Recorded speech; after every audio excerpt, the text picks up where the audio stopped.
Welcome, Bruchim Habaim. I am Rabbi Paul, your virtual rabbi, and you have found Beit Virtuali. Now, this is not the video that I had promised to upload this week.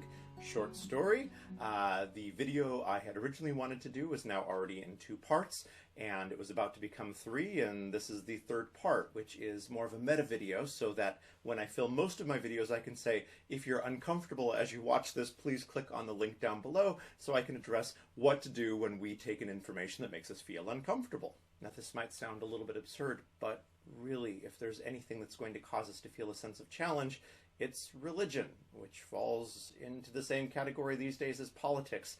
Things that we believe that there's an absolute right and wrong, and when someone challenges what we believe to be true, well, the very first emotion we feel is at the very least discomfort.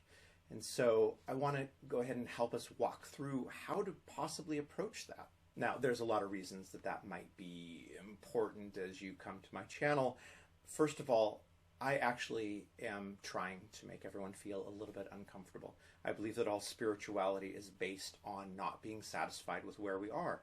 I'm not talking about the core humanness, the fact that we are creatures of the eternal, Elohai Nishma Shnatata Bi, the eternal, the soul that you've given me is pure. I'm not talking about that. I'm talking about the software aspect, the stuff that we've learned over time. Any of us who thinks that we have learned all we need to know and all of our information is absolutely perfect and doesn't have to be parsed, you really are not going to enjoy this channel at all. On the other hand, if we believe that we have to be in dialogue constantly elevating and learning, this is a great channel, but in the process of doing that, I am going to make you feel uncomfortable. There's going to be several types of people that are coming to this channel. Some are going to be coming from no religion and looking at this channel as a curiosity. Welcome. Some of you are going to be coming from Judaism itself. Welcome. I acknowledge that there are many streams and we're just learning each other. You might have already put me into some category based on where you come from, and I'm going to try to defy those categories pretty profoundly. Some of you are going to be coming from other religions, although most probably Christianity. Some of you Christians, some of you former Christians wanting to get a Jewish perspective. First of all, there's no such thing as a Jewish perspective, which is kind of the point. 1 Torah, 2 rabbis, 3 opinions. Probably more like 1 Torah, 2 rabbis, 17 opinions. But as long as you're here to be in dialogue, not to tear down, but to lift up, then welcome. But again, you will feel uncomfortable. And the video that I'm going to be uploading now next week is a 2-parter discussion on hell. The first one on the origins and the evolution of the concept of hell. And the second one, how we look at that metaphorically when we deal with interpretation. Yeah, it's going to make a lot of people feel uncomfortable. Good. So I'm going to take us through a little bit of material here, starting with an internal and then moving to an external way of, well, maybe a decision tree on how to walk through when we find ourselves challenged by information that we don't necessarily agree with. And there's psychology and evolution involved in this, and I'll come back to that after I've gone through this basic material. And the first shouldn't really be too much of a surprise. That's be an observer of yourself. Almost every spiritual tradition starts with a concept of self-awareness. And so if we become uncomfortable while listening to contradictory or inflammatory, perceived inflammatory information, then what are we feeling? And that's exactly the questions to go through. What am I feeling in this moment? Name it, call it out. You're watching a YouTube video, if you're by yourself or even in your office, we, talk to ourselves on occasion. Name it. What am I feeling right now? I'm feeling anxious. I'm feeling afraid. I'm feeling uncomfortable. Say it out loud. A lot of this is cognitive behavioral therapy tools here that once we find ourselves in a panic situation from anywhere on the spectrum, from a mild anxiety to a full-out panic, one of the ways to deal with it, and it definitely works, there's a reason CBT is a thing, is to name it, to call it out, which leads to then the second part of that. Why am I feeling this? And again, name it. The rabbi is talking about hell, and I always thought hell was real, and the rabbi is saying it's a metaphor.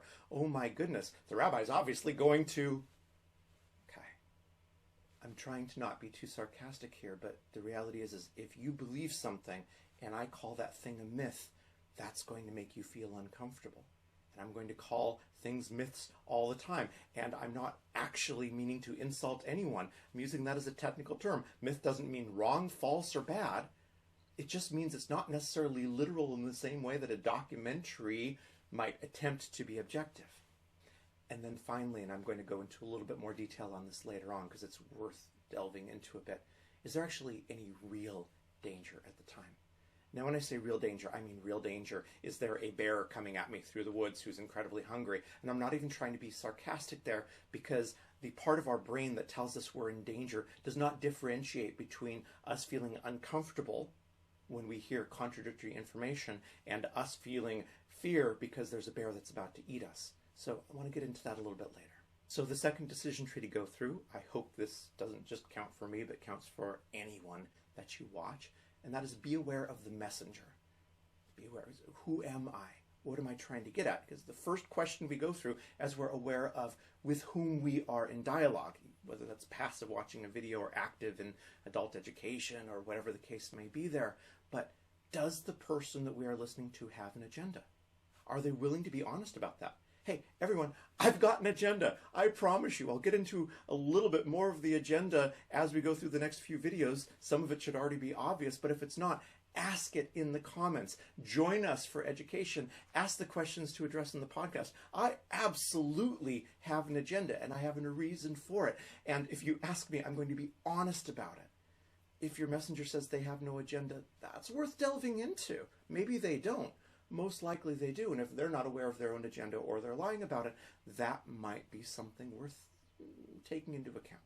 Are they a reliable source? So I'm going to, when I finish through these decision trees, talk about a little bit of the neurology and psychology behind this. I am not a psychologist and I'm not a neurologist. My expertise on this one is I have worked as a pastoral counselor for a while, and I've studied a little bit of hypnotherapy, but I am not a neurologist or a psychologist. That's why I'm going to put links to the scientific papers down below so you can read them yourself. I am not a reliable source to give you the in-depth science. I'm a reliable source for some things in my areas of expertise within Judaism, but if you're listening to someone who is not a reliable source and they're not being honest about it, oh my goodness, just because some of us have doctor titles, I'm getting there as quickly as I possibly can, doesn't mean that I can fix your back if it hurts. So is your source reliable? And deeper, are they willing to admit that they are or are not a reliable source? Are they objective? I don't even know if it should be a goal all the time to be objective. In journalism, certainly, although we certainly don't get a lot of that one. But objectivity, am I approaching both sides of the issue? Am I trying to actually find my way to the facts? Am I allowing that facts can possibly exist? Am I allowing that there's a process by which we can get to them? Am I putting myself in that process or outside the process? Am I being honest about that? Now we get to the really, really good stuff. How have we, how have they presented their material? Here's where we get into cult-like aspects of when we absorb information online or around us. If the way that I've presented this is if you disagree with me, you're a bad person, you should probably run away from me as quickly as possible. If I present this information as dialogic and you get to take your own opinion away, giving you as much information as possible, that's probably a little bit more of an elevated way to look at it.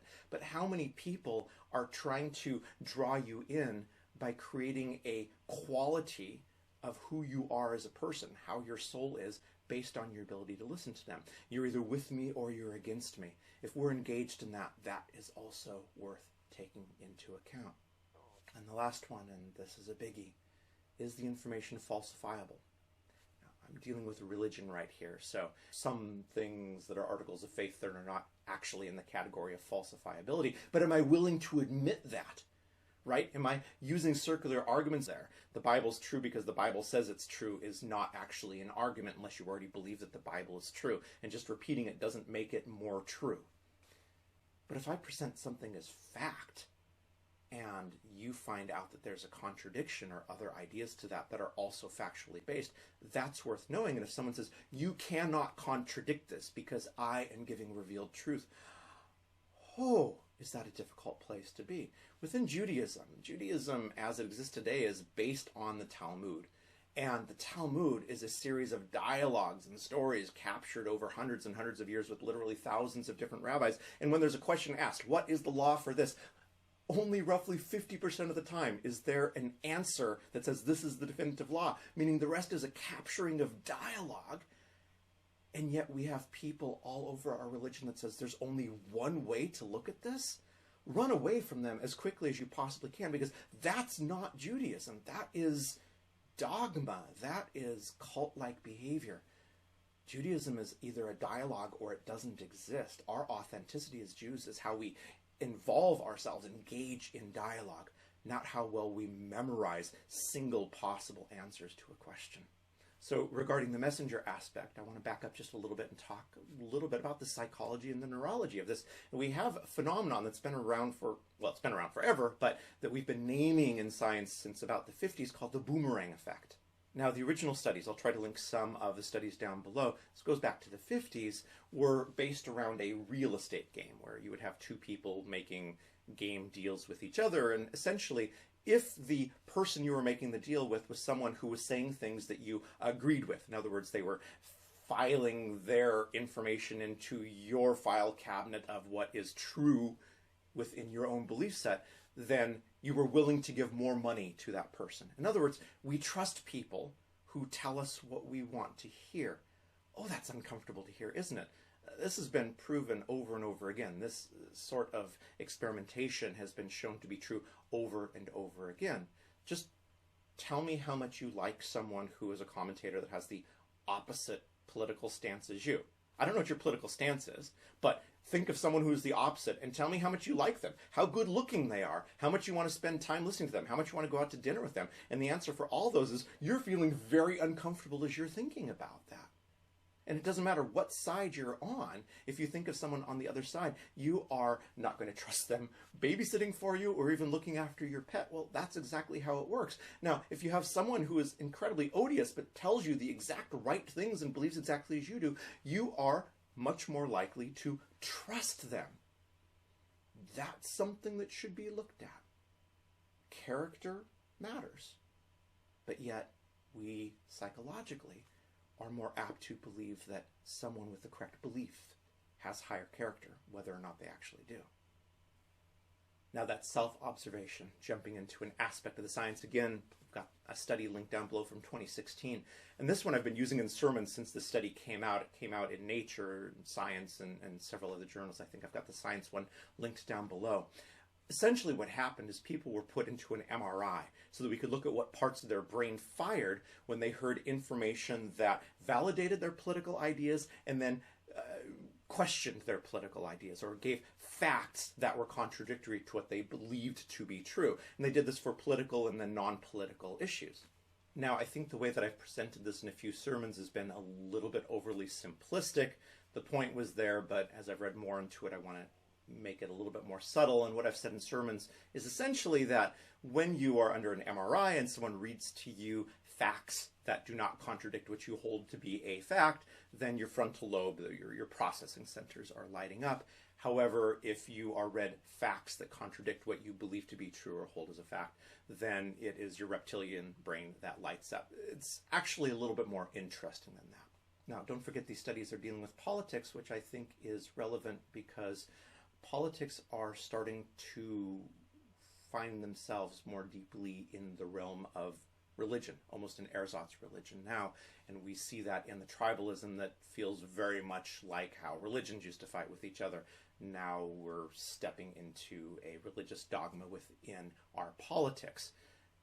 And so people were put under an MRI, and when facts were read to them that disagreed with what they already believed to be true, what actually lit up is called the DMN.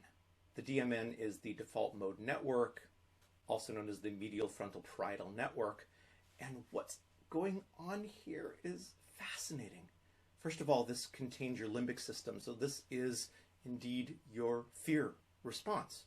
The second thing it contains is kind of an internal legacy thinking, introspection, going inward. So in other words, we're reacting with fear and anxiety when we are presented with contradictory information to what we believe to be true.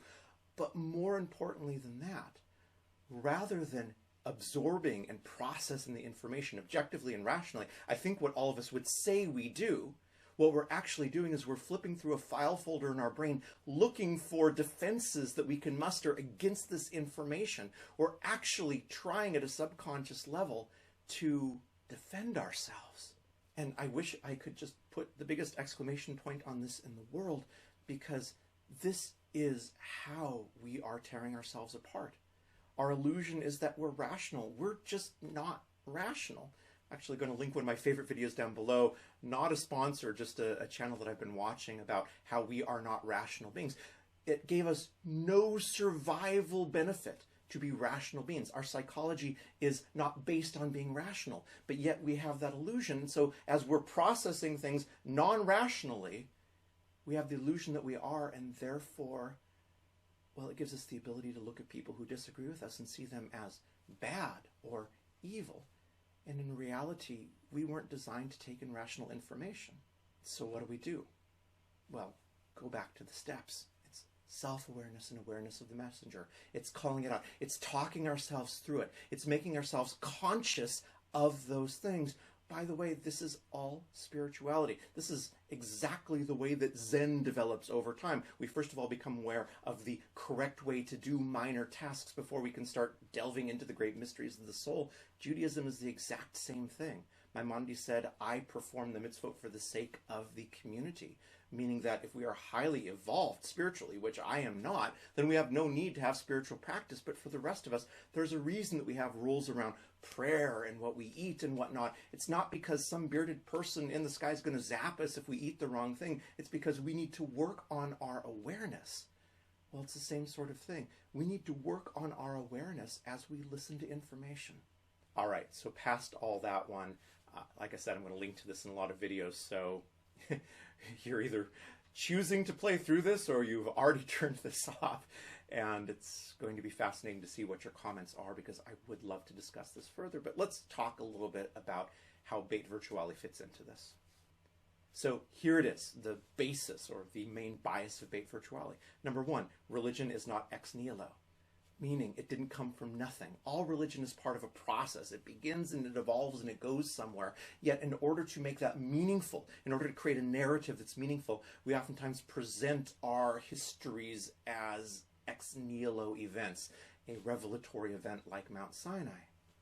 And I know that this is difficult because we end up in this black and white binary world of true, not true. There's a radical difference between theological truth and between historical truth. And because something is theologically true doesn't necessarily mean that it's historically true. And we're going to get into that over a lot of videos and in our podcast, and especially my book that's going to be released in the first quarter of the next year. Shameless plug, I know, Gateways into Judaism, where I talk a lot about that difference. But what that means is Torah, in order to create something meaningful, has an amazing myth of origin of the religion of Judaism, and it's called Mount Sinai. And just by using the word myth, can you feel yourself becoming uncomfortable? But for thousands of years, Judaism has had within the tradition that we could interpret based on the surface meaning of the words, based on allegory, based on metaphor and symbol, and based on a mystical underpinning. But yet for some reason, for so many of us, Sinai has to be true. And the reason is, well, if I'm trying to tell someone the way that they behave and I point to a historical event, I've got a lot more power. If I try to say, you have the power to read and make up your own mind and I will be the best guide that I can, I've taken away a lot of my power, and that's not usually what we like to do. But in Beit Virtuali, I want us to empower ourselves and each other by finding out what our tradition says and where it came from. And where it came from was amazing creativity over time. It doesn't mean it's not divinely inspired. We just get to argue all day long about what divine inspiration actually means. And so a lot of the way that I'm going to work through this is through the Talmudic maxim, Dibra Torah Kalashon B'nei Adam. Torah speaks to us in everyday language. Now, I'm not going to put the quote where that comes from down below because it's all over in the Babylonian Talmud, and it's usually used when there's a whole bunch of sophistic arguments around incredibly detailed item in Torah that's confusing, and finally one rabbi says, Dibra Torah Kalashon B'nei Adam, listen, don't think too deeply into it. Torah is just speaking in a vernacular, so this isn't meant to be anything more elevated than just an everyday usage of language. But how much more so today we understand that is, well, if the Torah is saying something that feels supernatural, well, that's how we spoke at that time. That's the everyday usage of language in order to get a point across. We do this all the time. We speak in elevated language in order to get a point across, even if it's not literally true.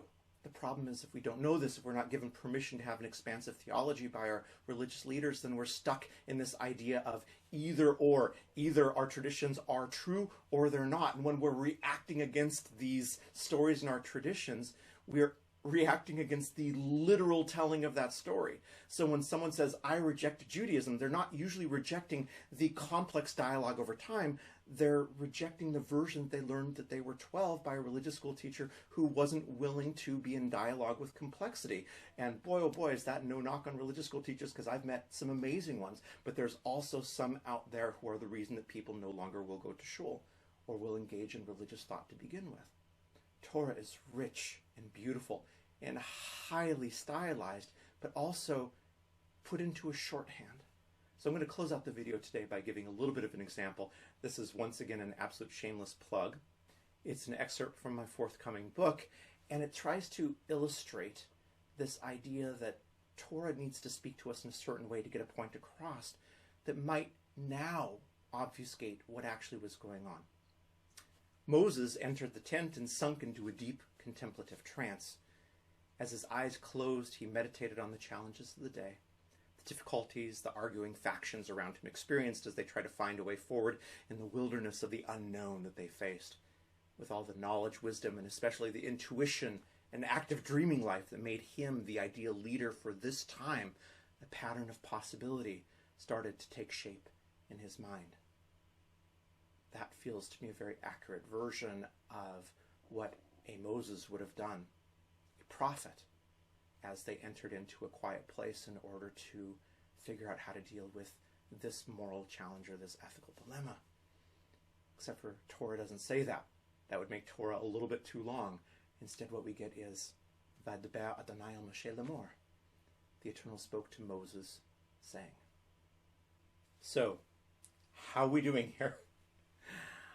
Listen, this is a good time to pause the video and to go through these exercises. How am I feeling? Why am I feeling that? And then asking the questions on if I've made you feel uncomfortable, why is it? Who am I? Where am I coming from? And if you still have questions, ask them down below because we will address them. The first podcast should be coming up this Thursday, Damadrukken, Thursday or Friday. Our first services should be starting in the next couple of weeks. Our first adult education will be starting after the Jewish High Holy Days. So become a member of Beit Virtuali so that you have access to that. It's going to be on Kabbalah, but practical, walking through the Sephirot and understanding how each of them is a practical way of elevating ourselves in our everyday lives. We are still at the very beginning. We are still just beginning to grow. Some days it seems like definitely there's a future for Beit Virtuali. Some days it feels like I don't know if we'll actually be able to pull this off. We do need more support, and so if you're willing to and have the ability to become a Patreon, please do that. If you're waiting for more content, I fully understand. Just tell me what you're waiting for and we'll get it up. In the meantime, thank you for wading through an incredibly difficult video. If you've gotten to the end, please like. If you haven't subscribed to this channel, please subscribe to this channel. Please leave comments down below. Molech, the algorithm, is demanding of our sacrifices. Yes, I know, awful thing for a rabbi to say. I will talk more about why I name the algorithm Molech in the future and why I'm being funny but not very funny at all. In the meantime, thank you for being a part of Beit Virtuali. Become a bigger part, but even more importantly, be a little bit kinder to each other. In the process, we lift each other up simultaneously together. Thank you, and we'll see you next time. אהבת עולם את ישראל עמך אהבת אהבת עולם בית ישראל עמך